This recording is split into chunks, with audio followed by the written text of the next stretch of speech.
சொல்லி வரவே தேவன் தந்திட்ட வாழ்வு இதுவே. அவர் துதி சொல்லி வரவே தேவன் தந்திட்ட வாழ்வு இதுவே. முன்னறிந்தார் முன் கூறினார் நம்மை அழைத்தார். மகிமை படுத்தினார் இன்னும் மகிமை படுத்துவார். மகிமை படுத்தினார் இன்னும் மகிமை படுத்துவார். இந்த நாள் தியானத்துக்காக ஒரு வசனத்தை எடுத்துக்கொள்வோம். ஓசியா தீர்க்கதரிசியின் புஸ்தகம் 5ஆம் அதிகாரம் 14வது வசனத்தை வாசிப்போம். அவர்கள் தங்கள் குற்றங்களை உணர்ந்து என் முகத்தை தேடு மட்டும் நான் என் ஸ்தானத்துக்கு திரும்பி போய் விடுவேன். தங்கள் ஆபத்தில் என்னை கருத்தாய் தேடுவார்கள். இந்த வசனத்தை வாசிக்கையில் என் ஜனங்கள், அவர்கள் என்றால் இஸ்ரவேல் மக்களை குறித்து சொல்லுகிறார். அவர்கள் தங்கள் குற்றங்களை உணர்ந்து என் முகத்தை தேடு மட்டும் நான் என் ஸ்தானத்துக்கு திரும்பி போய் விடுவேன். தங்கள் ஆபத்தில் என்னை கருத்தாய் என்ன செய்வாங்க? தேடுவார்கள். இஸ்ரவேல் மக்கள் கர்த்தரை விட்டு பின்வாங்கி இருந்த காலகட்டத்தில் ஆண்டவர் ஓசியா என்ற தீர்க்கதரிசியின் மூலமாய் இந்த வார்த்தையை அவர்களுக்கு கொடுக்கிறார். ஓசியா கிறிஸ்து வருவதற்கு ஒரு 750 ஆண்டுகளுக்கு முன்பாக வாழ்ந்தவர்.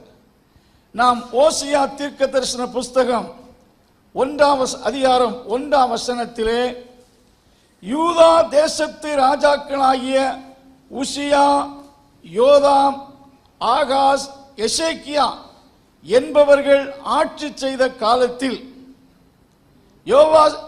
யோவாசின் குமாரனாய் இஸ்ரவேலின் ராஜா யெரொபெயாம் இஸ்ரவேலில் ராஜாவாய் இருந்த காலத்தில் யோசியாவுக்கு கர்த்தருடைய வார்த்தை உண்டாயிற்று. குறிப்பாக உசியா ராஜாவை குறித்து ராஜாக்கள் புஸ்தகம் 4ஆகம புஸ்தகத்தில் வாசித்து பார்க்கையில் அவன் தன்னுடைய 16 வயதில் ராஜாவாகி 52 வருஷம் ஆட்சி செய்தார். யூதாவிலே ஆட்சி செய்த பல ராஜாக்களில் அவர் ஒரு நல்ல ராஜா. ஆனால் பிந்தின நாட்களிலே ஸ்தோத்திரம் கர்த்தருக்குள் அவன் ராஜ்யம் ஸ்திரப்பட்ட போது அவன் இருதயம் மனமேட்டிமை ஆகிவிட்டது என்று சொல்லப்பட்டிருக்கிறது. கர்த்தரை அவன் தேடுகிற காலம் வரைக்கும் அவன் காரியம் அவனுக்கு ஜெயமாயிருந்தது என்று 2 நாளாகமும் 26:5 வாசிக்கிறோம். வாசிங்க. 2 நாளாகமும் 26:5. அவன் கர்த்தரை தேடின நாட்களில் தேவன் அவன் காரியங்களை வாய்க்கச் செய்தார்.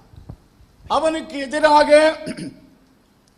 யுத்தத்துக்கு வந்த எதிரிகளை அவன் கையில் ஆண்டவர் ஒப்பு கொடுத்தார் என்று 7ஆம் வசனத்தை வாசிக்கிறோம். பெலிஸ்தியர்களும் அரேபியர்களும் மெகுனியர்களும் அவனுக்கு எதிராக வந்தார்கள். அவர்களையெல்லாம் ஜெயிப்பதற்கு ஆண்டவர் இந்த ஸ்தோத்திரம் உசியா, இந்த அசரியா என்ற ராஜாவுக்கு என்ன செய்தார்? உதவி செய்தார். எப்பொழுதென்றால் அவன் கர்த்தரை தேடின காலத்தில், கர்த்தருக்கு பிரியமாய் இருந்த காலத்தில். 16ஆம் வசனம் சொல்லுது ஸ்தோத்திரம், அதாவது அவனுடைய கீர்த்தி எகிப்து வரைக்கும் எட்டிவிட்டது. நல்ல பலப்பட்டான். அவன் பலப்பட்ட போது தனக்கு கேடு உண்டாகும் மட்டும் அவனுடைய மனம் மேட்டிமையாகி அல்ல. when he was strong he backslided from God. நல்ல பலப்பட்ட போது கர்த்தரை விட்டு என்ன செய்தான்? விலகினான். அவன் இருதயம் பெருமை அடைந்தது. ஆகினாலே தேவாலயத்திலே ஆசாரியர்கள் செலுத்த வேண்டிய பலிகளை செலுத்த சென்றான். ஆண்டவர் அவன் மேல் கோபம் கொண்டார். அதனாலே கர்த்தர் அவனை அடித்த போது அவன் குஷ்டரோகியானான். சாகிற வரைக்கும் அவன் ஒரு தனி வீட்டில் இருந்து மரித்து போனான் என்று சொல்லப்பட்டிருக்கு. அவனுடைய குமாரனாகிய யோதாம் ஆட்சிக்கு வந்தான். அவன் ஒரு அவனை குறித்து ரொம்ப நல்லவனும் கிடையாது, ரொம்ப கெட்டவன் கிடையாது, ஓரளவு நல்ல ராஜாவாக இருந்தான். அல்லேலூயா. அவனுடைய குமாரனாகிய ஆகாஸ் ஆட்சிக்கு வந்தான். அவன் யூதாவிலே ரொம்ப ஆட்சிச்சதில் ரொம்ப மோசமானவன். இவனுடைய காலத்தில் தான் இந்த புஸ்தகம் எழுதப்பட்டது என்று சொல்லுகிறார்கள். அல்லேலூயா. ஆகாஸ் தன்னுடைய 23வது வயதிலே ஆட்சிக்கு வந்து 16 வருஷம் யூதாவை ஆட்சி செய்தான்.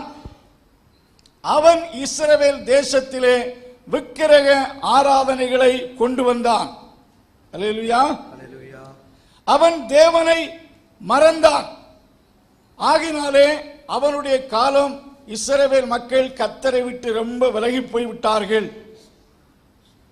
அவன் கர்த்தரை விட்டு விலகினபடியினாலே ஆண்டவர் அவனுடைய காலத்திலே யூதாவை மிகவும் தாழ்ந்து போகும்படி செய்தான்.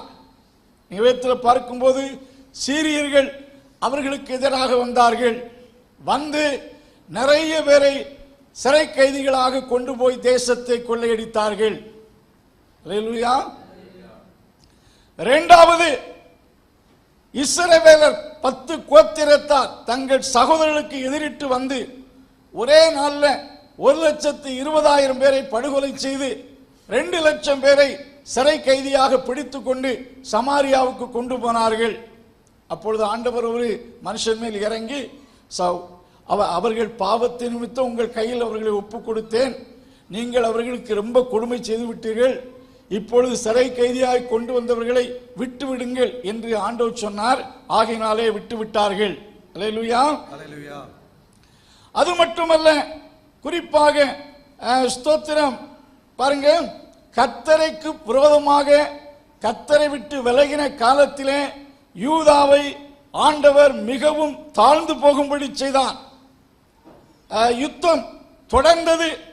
இது நீங்கள் வேதத்தில் வாசித்து பார்க்கையில் 17ஆம் வசனத்தில் வாசித்து பார்க்கும்போது முதல் மாதம் முதல் தேதி 28:17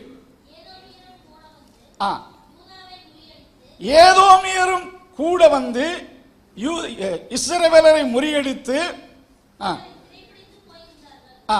பெலிஸ்தியரும் யூதாவிலே சமபூமியிலும் தெற்கேயும் இருக்கிற பாருங்க, பலமுனை தாக்குதல். சீரியர்கள் வந்தார்கள். இவனுடைய 16 வருஷத்தில் ரொம்ப யுத்தங்கள். சீரியர்கள் வருகிறார்கள், கொள்ளையடித்துக் கொண்டு போகிறார்கள். இஸ்ரவேலர் வந்து 2 லட்சம் பேரை படுகொலை செய்கிறார்கள். ஸ்தோத்திரம். இங்கே பார்க்கும்போது ஏதோமியரும் பெலிஸ்தியர்கள் வந்து அவர்களை முறியடிக்கிறார்கள். இப்படி இஸ்ரவேல் மக்கள் ஆகாஸ் காலத்தில் மிகவும் தாழ்த்தப்பட்டார்கள் என்று 2 நாளாகமம் 28:19 வாசிங்க. யூதாவின் ராஜாவாகிய ஆகாஸ் நிமித்தம் கர்த்தர் யூதாவை தாழ்த்தினார். கர்த்தர் யூதாவை என்ன செய்தார்? தாழ்த்தினார்.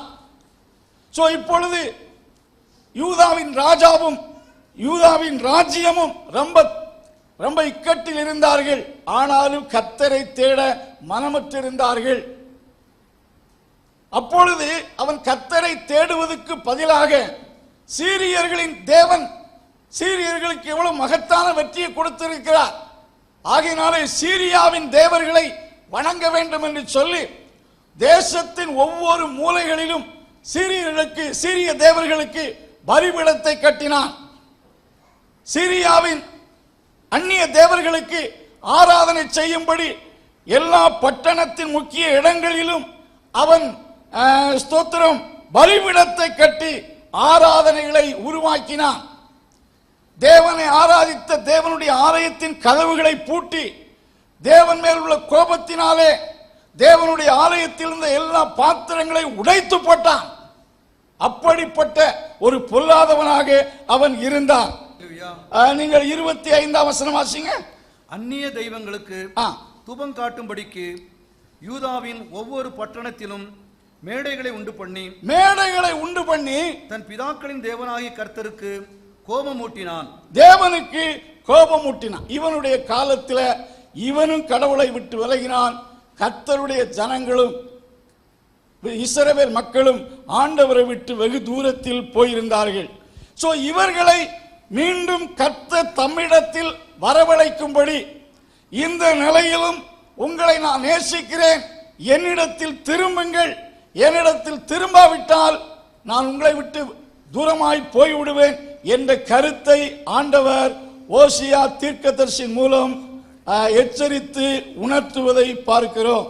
இவனுக்கு பின்பு அவனுடைய மகன் எசேக்கியா ஆட்சிக்கு வந்தான். எசேக்கியா ஆட்சிக்கு வந்த காலத்திலே அவன் தேவாலயத்தில் அவன் ஆட்சிக்கு வந்த முதல் வருஷத்திலேயே சுத்திகரிப்பை உண்டாக்கி ஆலயத்தின் கதவுகளை திறந்து அவன் ஒரு ஆவிக்குரிய எழுப்புதலை உண்டாக்கினான் என்று சொல்லப்பட்டிருக்கிறது. இவனுடைய இந்த ஓசியாவின் தீர்க்க தரிசன புஸ்தகத்திலே இஸ்ரவேல் மக்கள் உடைய நிலை எப்படி இருந்ததென்றால், 1ஆம் அதிகாரம் 2ஆம் வசனத்தை வாசித்து பார்ப்பீர்கள் என்றால், தேசம் கர்த்தரை விட்டு விலகி சோரம் போயிற்று. 1ஆம் வசனத்திலே தேசம் கர்த்தரை விட்டு, the land was being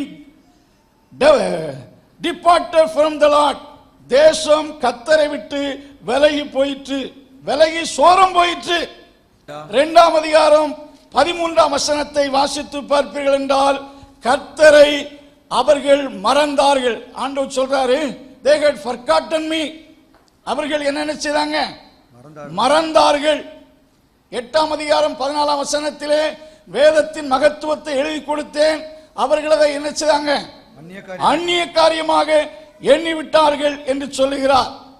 3ஆம் அதிகாரம் 1ஆம் வசனத்திலே they respected other gods, மற்ற தேவர்களை, விக்கிரகங்களை மதித்து அவைகளுக்கு பலிபீடம் கட்டினார்கள் என்று 3:1 வாசிக்கிறோம். 4ஆம் அதிகாரம் 1-2 ஆகிய வசனத்திலே ஜனங்களோடு கர்த்தருக்கு வழக்கிருக்கிறது என்று சொல்லி அவர் பொய்யானையிட்டு பொய் சொல்லி கொலை செய்து, people had corrupted themselves by sin, பாவத்தினாலே மக்கள் தங்களை என்ன செய்தாங்க? கெடுத்துக் கொண்டார்கள், கரைப்பட்டிருந்தார்கள் என்று சொல்லப்பட்டிருக்கிறது. 4ஆம் அதிகாரம் 6ஆம் வசனத்திலே என் ஜனங்கள் அறிவை வெறுத்தார்கள், கர்த்தருடைய வார்த்தைகளை அவர்கள் மறந்து விட்டார்கள், ஆகையால் அவர்கள் பிள்ளைகளை மறந்து விடுவேன் என்று கர்த்தர் சொல்வதை பார்க்கிறோம். தங்கள் தேவனை அவர்கள் மதிக்கவும் இல்லை, என்ன செய்யவில்லை? கனப்படுத்தவும் இல்லை, ஆண்டவருக்கு கீழ்ப்படியவில்லை என்று 4:12 வாசிக்கிறோம். அன்பின் கர்த்தாவே, இந்த நாளுக்காக துதிக்கிறோம். இந்த கொடுக்கப்பட்ட இந்த வார்த்தைகள் நம்முடைய பிள்ளைகளுக்கு ஆசீர்வாதமாக இருப்பதாக, இந்த வாரத்தின் நாட்கள் ஆசீர்வாதமாக இருப்பதாக, ஆண்டவருடைய கிருபை யாவரோடு இருப்பதாக. இயேசுவின் நாமத்தில் ஜெபங்கள் நல்ல பிதாவே.